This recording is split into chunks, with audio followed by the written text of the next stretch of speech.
अस्सलाम वालेकुम प्यारे बच्चों। ब्राउन मुंबई महानगर पालिका शिक्षण विभाग MCGM ऑनलाइन वर्चुअल क्लास में आप सभी का इस्तकबाल है, स्वागत है। मैं हूं आपका मुअल्लिम शम्स तबरेज़। चलिए करते हैं लेसन की शुरुआत।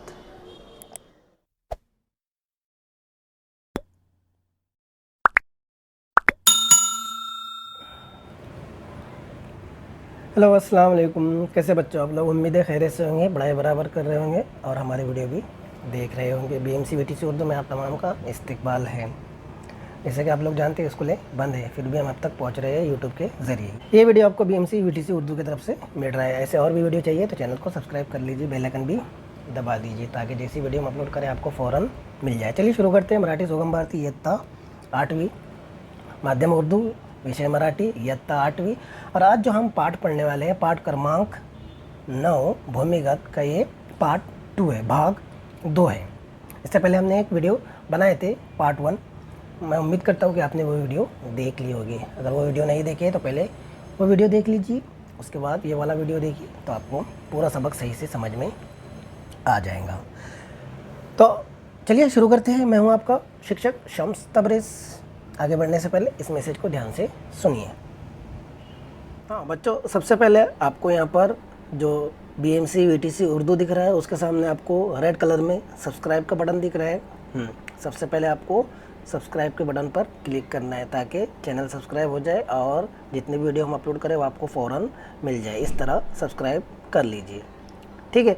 और उसके आगे जो बेल आइकन है, देखिए दिख रहा है आपको, हाँ ये वाला, तो इस पर भी क्लिक कर दीजिए और ऐसे नोटिफिकेशन आएंगी तो इसको ऑन कर दीजिए, बराबर। तो ये बेल आइकन भी क्लिक हो गया। अब आपको करना क्या है, डिस्क्रिप्शन में जाना है, ये रहा डिस्क्रिप्शन, यहाँ पर क्लिक करना है। क्लिक करने के बाद आपको इस तरह से इंपॉर्टेंट क्वेश्चन यहाँ पर दिखाई दे रहे हैं। दिख रहा है आपको इंपॉर्टेंट क्वेश्चन? तो जो सबक हमने पढ़े उससे रिलेटेड यहाँ पर क्वेश्चन होंगे। ये क्वेश्चन आपको क्या करना है, अपनी कॉपी में लिखना है और टीचर को सेंड करना है। और उसी के नीचे आपको दिख रहा है फॉर फीडबैक फॉर्म, है ना। तो ये फॉर्म भी आपको भरना है और आपको बताना है कि ये वीडियो आपको कैसा लगा। समझ में आ गया बच्चा आपके? Very good. चलिए बढ़ते हैं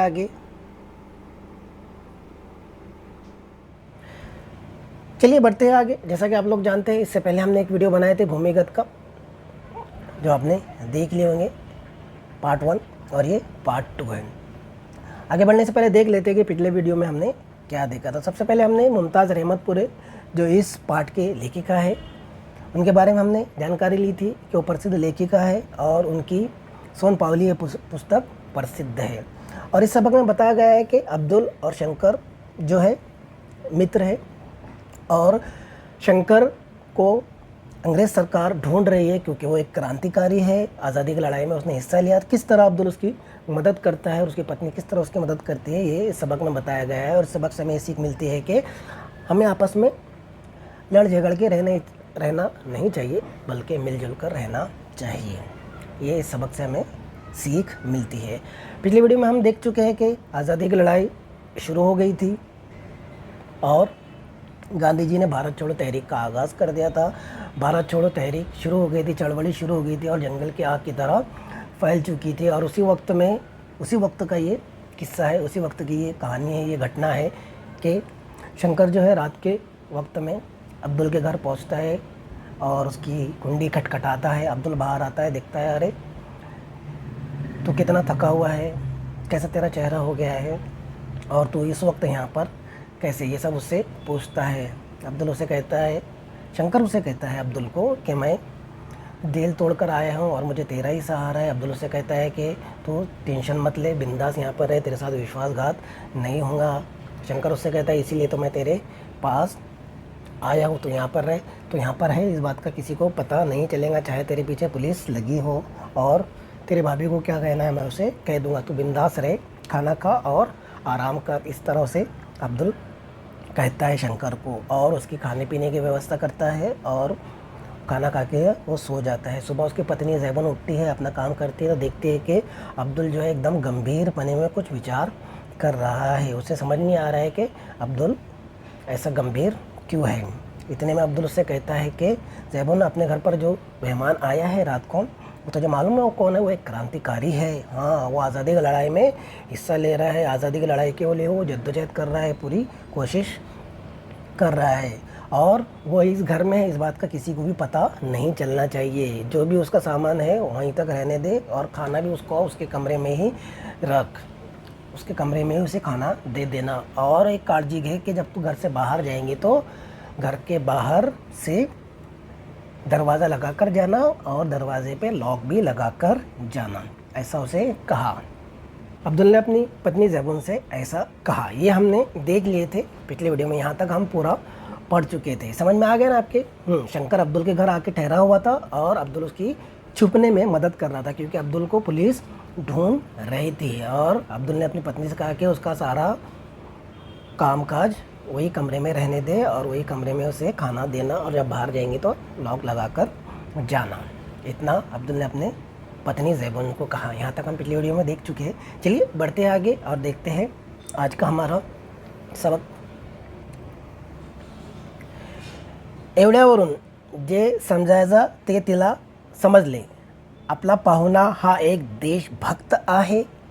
आपला देश स्वतंत्र व्हावे म्हणून इंग्रजाविरुद्ध तो लढत आहे। आपली बायको, मुले, घरदार या सर्वांना सोडून आपल्या जीवाचीही पर्वा न करता तो चळवळीत पडला आहे।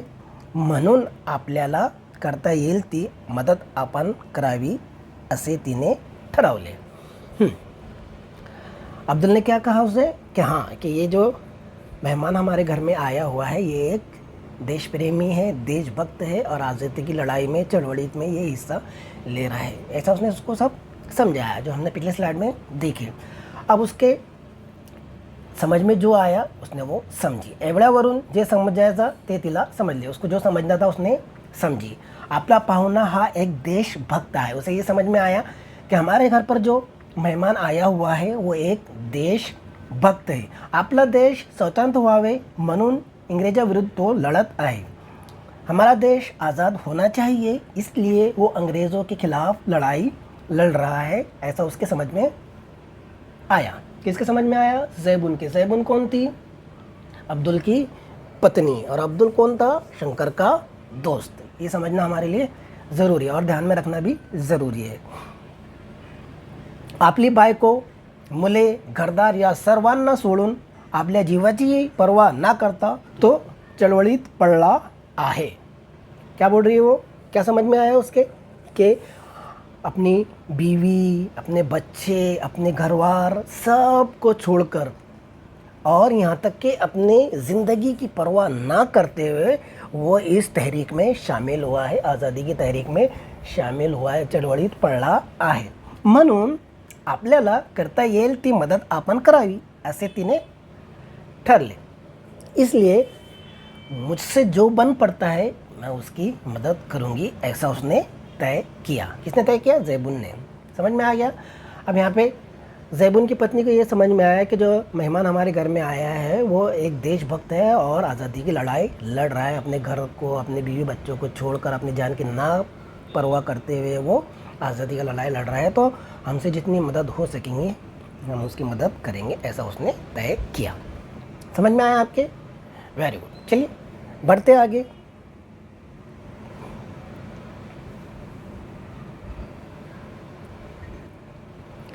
त्या दिवसापासून शंकर त्या अंधाऱ्या खोलीत अंगावर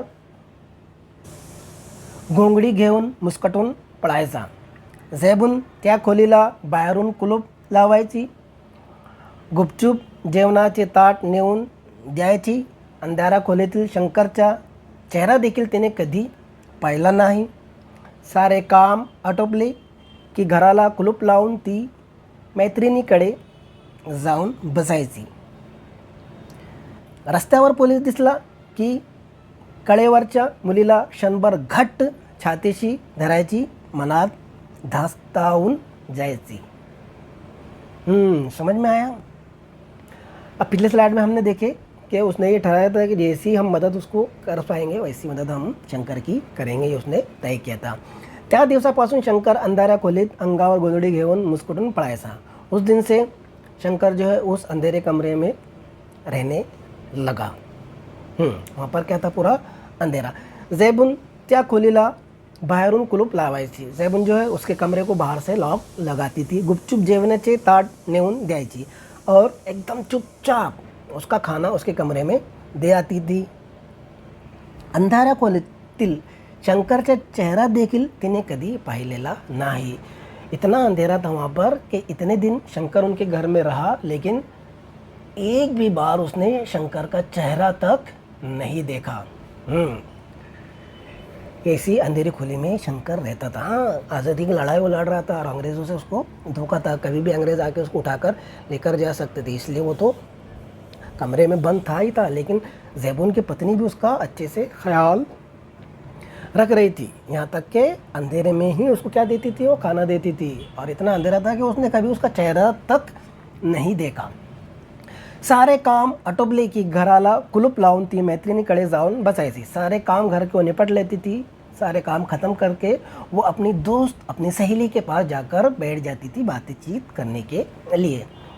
रस्त्यात पोलीस दिसला की कोळ्यावरच्या मुलीला क्षणभर घट्ट छातीची करायची, मनात धास्तावून जायची। हाँ, रास्ते पे कभी उसको पुलिस दिख जाता था जैबून को, तो उसके कलेजे में, उसके दिल में ऐसा धास्तावून जायची, यानी एकदम डर लग जाता था। जैसे ऐसा लगता था कि अपने गले से किसी छोटे बच्चे को लगा लेते हैं। इस तरह से उसके दिल में धक्का एक लगता था। समझ में आया आपके? हाँ। तो अब यहाँ पर क्या हुआ कि उस दिन से शंकर जो है अंधेरे कमरे में रहने लगा। उसका सारा सामान और सारा काम वो अंधेरे कमरे से ही करता था। जो भी खाना वाना रहता था जैबून उसे वहीं पर पहुँचा देती थी और उसके रूम के बाहर भी वो लॉक लगा देती थी। और इतना अंधेरा रहता था कि अभी तक, यानी जब तक शंकर वहाँ पे रहा, जैबून ने उसके चेहरा तक नहीं देखा। और अपने काम वो सब निपटा कर, सारे काम ख़त्म कर कर वो अपनी सहेली के पास चली जाती थी। रास्ते में अगर पुलिस दिखता था, उसको बड़ा धक्का लगता था, बड़ा ज़ोर से उसका कलेजा धक हो जाता था। समझ में आ रहा है? चलिए बढ़ते आगे।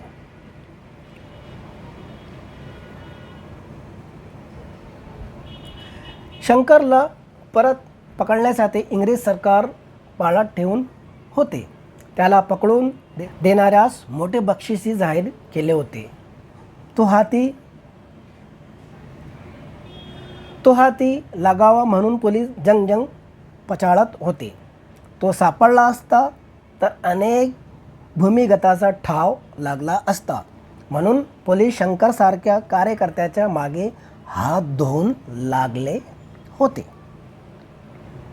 अभी क्या हो गया था, शंकर उनकी कैद से फरार हो गया था, भाग गया था उनकी जेल से।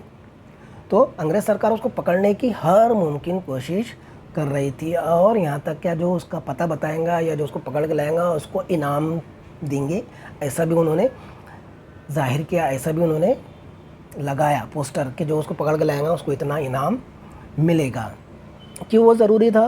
क्योंकि जब वो अगर मिल जाता था, उस तरह के जितने भी भूमिगत थे, जो लोग आज़ादी की लड़ाई में हिस्सा ले रहे थे, शंकर सर के जितने भी लोग थे, कार्यकर्ता थे, उनको पकड़ने में आसानी होती। अगर वो पकड़ा जाता शंकर, तो उसके जैसे बहुत सारे लोगों की इन्फॉर्मेशन उससे मिल जाती थी। इसलिए वो शंकर को ढूंढ रहे थे, हाथ धोकर उसके पीछे लगे हुए थे कि कहीं तो ये मिल जाए और हम उसको पकड़ लें। उसके लिए उन्होंने इनाम की भी घोषणा की थी, मोटा बख्शिश जाहिर केला होता। किसने? अंग्रेज़ सरकार ने। समझ में आ गया? शंकर वहाँ पर छुपा हुआ था और अंग्रेज़ सरकार उसके पीछे, अंग्रेज़ पुलिस उसके पीछे हाथ धोकर लगी हुई थी। वो मिलना ही चाहिए, वो मिलने के लिए उन्होंने इनाम तक उसके लिए रखा था। और उसके शोध में, यानी उसकी सर्च में, उसको ढूंढने में पुलिस हर मुमकिन कोशिश कर रही थी, हाथ धोकर उसके पीछे लगी हुई थी। क्योंकि वो मिल जाता तो उसके जैसे और भी कार्यकर्ता मिल जाते थे, उससे उनका पता ठिकाना मिल जाता था। इसलिए अंग्रेज़ सरकार इतने उसके पीछे लगी हुई थी शंकर के। बढ़ते आगे। शंकरसारख्या भूमिगतांना एकच घरात फार दिवस आसरा घेणेही धोक्याचे असते, म्हणून काही काळ लोटल्यानंतर दुसरी व्यवस्था करून शंकरने अब्दुलचे घर सोडायचे ठरवले। एक कार्यकर्ता त्याला ठरलेल्या 9व्या ठिकाणी न्यायला आला। निघण्यापूर्वी शंकर अब्दुलला भेटला। दोघांचेही डोळ्यात पाणी तारारले। अब्दुल म्हणाला, जपून जा, काळजी घे. हाँ, शंकर सारख्या भूमिगताना, भूमिगत हम पढ़ रहे हैं. भूमिगत का मतलब ये होता है कि खुफिया तरीके से काम को अंजाम देना, अंडरग्राउंड तरीके से. बोलते हैं ना हम लोग, ये एजेंट अंडरग्राउंड है, उस तरह अंडरग्राउंड यानी ज़मीन के नीचे से. ऐसा मतलब उसका पकड़े अगर सादा तो भूमिगत है ना ज़मीन के नीचे, लेकिन यहाँ पर उसका मतलब ये है कि खुफिया तरीके से काम करने वाला, खुफिया तरीके से काम जो करते हैं उसे कहते हैं भूमिगताना. तो शंकर जैसे जो खुफिया तरीके से काम करते थे, एकाच घरात फार दिवस आसरा घेणे धोक्याचे असते. यानी एक ही घर में बहुत दिनों तक सहारा लेने या वहाँ पर रहने उनके लिए धोखादायक है, उनके लिए ख़तरनाक है, क्योंकि पुलिस पकड़ सकती है उनको, बात लीक हो सकती है, एक जगह ज़्यादा दिन रहे तो लोगों को शक हो सकता है कि यहाँ पर कोई आदमी है. इसलिए वो एक घर में ज़्यादा दिनों तक नहीं रह सकते, ऐसे जो खुफिया तरीके से काम करने वाले लोग रहते हैं. म्हणून काही काळा लोटल्यानंतर दुसरी व्यवस्था करून शंकरने अब्दुलचे घर सोडायचं ठरले. इसलिए शंकर ने क्या किया, अपना दूसरा ठिकाना तय किया. और जब उसकी व्यवस्था हो गई, दूसरा ठिकाना उसका तय हो गया, इसलिए उसने कुछ वक्त के बाद अब्दुल का घर छोड़ने का तय किया, क्योंकि उसका क्या हो गया था, दूसरे जगह उसका ठिकाना तय हो गया था, व्यवस्था हो गई थी शंकर के रहने की. इसलिए उसने अब अब्दुल का घर छोड़ने का इरादा कर लिया, क्योंकि अब अब्दुल के घर पे ज़्यादा दिनों तक और रहना अब्दुल के लिए भी ख़तरनाक है और उसके लिए भी ख़तरनाक है. जो इस तरह के खुफिया काम करते हैं, एक जगह पर वो ज़्यादा देर तक, ज़्यादा दिनों तक नहीं रहते हैं. इसलिए उसने अब्दुल का घर छोड़ने का तय किया. एक कार्यकर्ता त्याला ठरवलेल्या नव्या ठिकाणी न्यायला आला. अब उनका जो एक कार्यकर्ता था, जो दूसरा भूमिगत था, वो उसको लेने के लिए आया कि अब वो वहाँ से जाएगा और दूसरे ठिकाण पर पहुँचेगा. निघण्यापूर्वी शंकर अब्दुलला भेटला. दोघांच्याही डोळ्यात पाणी तरारले. अब जाने से पहले उसने अब्दुल से मुलाकात ली कि अब इजाज़त दीजिए. क्या दीजिए? अब इजाज़त दीजिए, मैं अब चलता हूँ, दूसरे ठिकान पर जाता हूँ. जाते वक्त दोनों की आंखों में क्या थे? आंसू थे. अब्दुल म्हणाला, जपून जा, काळजी घे. अब्दुल ने क्या कहा कि ध्यान से जा और अपना ख्याल रख. समझ में आ रहा है आपके? यहाँ पर क्या हुआ, इस स्लाइड में हमने देखे कि शंकर जैसे जो खुफिया तरीके से काम करने वाले थे, आज़ादी की लड़ाई लड़ने वाले थे, उनका एक जगह पर रहना बहुत दिनों तक मुनासिब नहीं है. बहुत दिनों तक वो एक ही जगह पर नहीं रह सकते. इसलिए उसने अपने दूसरे रहने का व्यवस्था की और अब्दुल का घर छोड़ने का तय किया. और उसके बाद शंकर को लेने के लिए एक कार्यकर्ता आया और जाने से पहले उसने अब्दुल से मुलाकात ली. दोनों की आंखों में आंसू थे. अब्दुल ने उसे कहा कि ध्यान से जा और अपना ख्याल रख. आगे बढ़ते हैं. भाभींचा निरोप घ्यायला शंकर विसरला नाही. खाल मनाने तो म्हणाला, भाभी तुम्ही माझ्यासाठी फार तसदी घेतली, धोका पत्करला. मी तुम्हा दोघांना आयुष्यात कधीही विसरणार नाही. असे बोलून तो निघाला. जेबून त्याला पाठ मोरा पाहताच राहिली. आजवर अंधाऱ्या खोलीतच तो पडून राहिल्याने आपण त्याला कधी धड पाहिलेला नाही असे तिच्या मनात घेऊन गेले. जाने से पहले उसने भाभी से मुलाकात करना नहीं भूला. अब्दुल की पत्नी जेबून से उसने मुलाकात लेना नहीं भूला. उसने कहा कि भाभी तुमने मेरे लिए बहुत जोखिम उठाए हैं, बहुत खतरा लिए हैं, मैं तुम दोनों को अपने ज़िंदगी में कभी भी तुम्हें भूल नहीं सकता, तुमने मेरे लिए इतना कुछ किया है. ऐसा बोल के वो जाने लगा और जेबून उसको पीछे से ही देख रही थी. और जेबून ने सोचा कि ये इतने दिन मेरे घर में रहा, अंधेरे घर में रहा, अंधेरे घर में ही खाना खाया, मैंने उसको कभी देखी तक नहीं. ऐसे उसके मन में विचार आया. किसके? जेबून के. समझ में आ रहा है ना आपके? Very good. चलिए बढ़ते हैं आगे. 15 ऑगस्ट 1947 रोजी भारत स्वतंत्र झाला. सगळीकडे कसे चैतन्य पसरले, आनंदी आनंद झाला. भूमिगत कार्यकर्त्याचा सत्कार करण्याचा आला. अब्दुलने या समारंभात उत्साहाने भाग घेतला. जेबूनलाही सोबत नेले. अब उसके बाद क्या हुआ, 1942 की चळवळ शुरू हो गई थी, तहरीक भारत छोड़ो तहरीक शुरू हो गई थी. उसके बाद 15 अगस्त 1947 को हमारा देश आज़ाद हो गया, चारों तरफ आज़ादी ही आज़ादी, अंग्रेज़ों ने भारत को आज़ाद कर दिया। और चारों तरफ आनंद ही आनंद, खुशी खुशी की लहर दौड़ी हुई थी। तो वहाँ पर जो खुफिया तरीके से काम करने वाले थे उनका सत्कार हो रहा था, आभार हो रहा था, उनको नवाजा जा रहा था। अब्दुल ने भी वहाँ पे जाने का सोचा और साथ में ज़ैबुन को भी वो लेकर गया कि अच्छा उनका सत्कार होने वाला है। समझ में आ रहा है। 15 अगस्त 1947 को भारत आज़ाद हो गया और चारों तरफ खुशहाली खुशहाली फैल गई, आनंद आनंद, खुशी खुशी। और जो कार्यकर्ता थे उनका सत्कार वहाँ पे होने वाला था। अब्दुल भी गया और साथ में ज़ैबुन अपनी पत्नी को भी ले गया। व्यासपीठावर सर्व भूमिगत कार्य करते बसले होते। अब्दुलने गमतीने ज़ैबुनला विचारले, यातला कुठला भूमिगत आपल्याकडे राहिला होता हे सांग बघू. सारे भूमिगताकडे ज़ैबुनने नजर टाकली, पण छे त्याला कोण आपल्या घरी राहिला होता हे काही तिला ओळखू आले नहीं. हाँ, अब स्टेज पे सब लोग बैठे हुए थे, जितने भी खुफिया तौर पे काम कर रहे थे, जितने भी क्रांतिकारी थे, सब लोग जो काम कर रहे थे, आज़ादी की लड़ाई लड़ रहे थे, उनका सत्कार हो रहा था, उनको सम्मान हो रहा था, सम्मान दिया जा रहा था. तो अब्दुल ने ऐसे ही मजाक में उससे पूछा कि अब बता इसमें से कौन है जो अपने घर में आकर रुका था. अब कैसे पहचानेंगे ज़ैबुन. ज़ैबुन ने तो कभी उनको देखा ही ना था, जो उनके घर में था अंधेरे में रहा था और उसने उसको सिर्फ पीछे से देखा था, पेट की तरफ से देखा था, है ना. तो वो बोल रही है अच्छे मैंने तो उनको कभी देखा ही नहीं है. आपल्या घरी राहिला होता हे काही तिला ओळखू आले नाही. कौन हमारे घर में रहा था उसको समझ में नहीं आया. समझ में आया आपके. हाँ, किस तरह से लड़ाई लड़ी गई थी और किस तरह हमारा भारत देश आज़ाद हो गया था. किस तरह शंकर अब्दुल के घर आया था और अब्दुल ने और उसकी पत्नी ज़ैबुन ने किस तरह उसकी मदद की थी, ये हमने सबक में देखा. और इस सबक से हमें ये सीख मिलती है, ये पाठ से हमें ये सबक मिलता है कि हमें आपस में मिलजुल कर रहना चाहिए, एक दूसरे की मदद करना चाहिए, हेल्प करना चाहिए. बराबर ना. चाहे हिंदू हो, चाहे मुस्लिम हो, सिख हो, कोई भी हो, हमें क्या करना चाहिए, मदद करनी चाहिए. जिसको मदद की ज़रूरत है उसको मदद करना चाहिए ही चाहिए. तो बच्चों यहाँ पर ये सबक ख़त्म होता है भूमिगत, जिसे लिखा है मुमताज़ रहमतपुरे ने. आगे बढ़ते हैं और शब्दार्थ देख लेते हैं.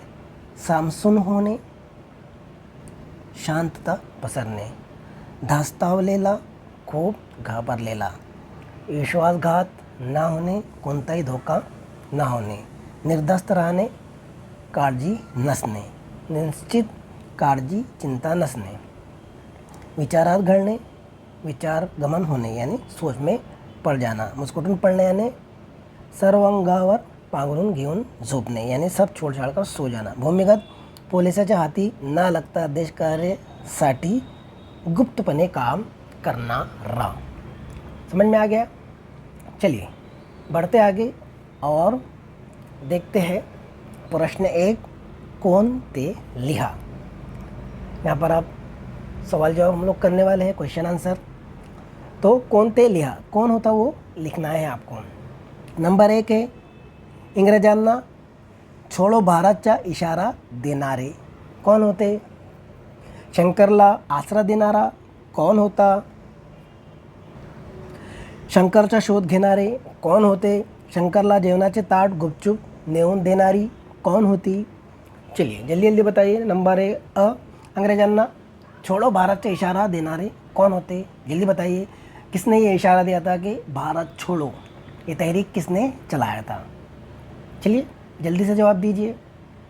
और इसका जवाब है महात्मा गांधी जी ने, है ना. सबक की शुरुआत में हमने पढ़े कि महात्मा गांधी ने भारत छोड़ो तहरीक का ऐलान किया था, जो पूरे देश भर में जंगल की आग की तरह फैल गई थी.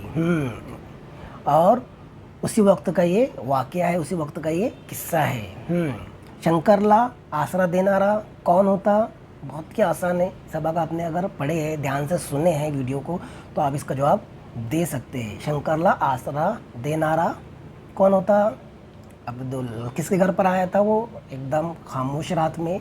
अब्दुल के घर पर आया था, मुझे आसरा चाहिए, मैं जेल तोड़ कर आया हूँ. तो शंकर उसके घर पर आया था. किसके घर पर, अब्दुल पर. हाँ, जब वो आया तो उसने क्या कहा. शंकरचा शोध घेणारे कौन होते. पुलिस, हाँ मुझे पुलिस क्या कर रही है, ढूंढ रही है। तो अब्दुल ने कहा कि तू चिंता मत कर, यहाँ पर बिल्कुल महफूज है, तुझे कोई ढूंढ नहीं सकता। शंकरला जेवणाचे ताट गुपचुप नेऊन देणारी, बहुत ही आसान है, जल्दी बताइए। अब्दुलची पत्नी जयबुन। समझ में आ गया। इंग्रजांना छोडो भारतचा इशारा देणारे महात्मा गांधी, शंकरला आसरा देणारा अब्दुल, शंकरचा शोध घेणारे पुलिस, कौन सी पुलिस, अंग्रेज पुलिस, शंकरला जेवणाचे ताट गुपचुप नेऊन देणारी जयबुन, अब्दुलची पत्नी। चलिए आगे बढ़ते हैं और एक क्वेश्चन आंसर करते हैं, ये खाली जगह पूरी करते हैं हम। प्रश्न क्रमांक 4, कंसातील योग्य शब्द वापरून गणलेल्या जागा भरा। खाली जगह आपको क्या करना है, पूर करना है। तो सबसे पहली खाली जगह है, शंकरच्या मागावर डैश होते, भूमिगत जयबुन पुलिस कार्यकर्ता। कौन होते, बहुत ही आसान सवाल है, उसका जवाब ये रहा, पुलिस। भारत स्वतंत्र झाल्यावर डैश कार्यकर्त्याचा सत्कार करण्यात आला। कौन से कार्यकर्ता का स्वागत हुआ, भूमिगत, यानी जो खुफिया तरीके से काम कर रहे थे उनका स्वागत वहाँ पर हुआ, सत्कार हुआ। अब नंबर ई है, शंकरच्या राहण्याची दुसरी व्यवस्था करून ठरलेल्या नव्या ठिकाणी न्याला डैश आला। कौन आला, ये रहा आंसर, कार्यकर्ता आया था, बराबर ना। ई, पोलीस दिसला की डैश मनातून धस्तावून जायची, जयबुन। ठीक है बच्चों, यहाँ पर आज का हमारा जो सबक है भूमिगत, जिसे लिखा है मुमताज़ रहमतपुर ने का पार्ट 2 यहीं पर ख़त्म होता है। मुझे उम्मीद है आज का ये वीडियो आपको पसंद आया होगा। तो बच्चों आज की वीडियो में बस इतना ही।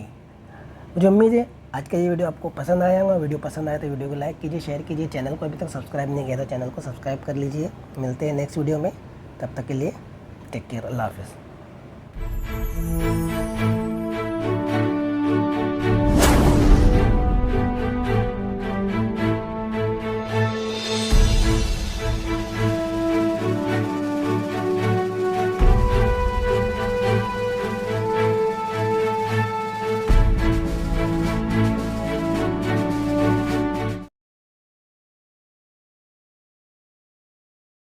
तो बच्चों मुझे उम्मीद है आपको आज का लेसन पसंद आया होगा।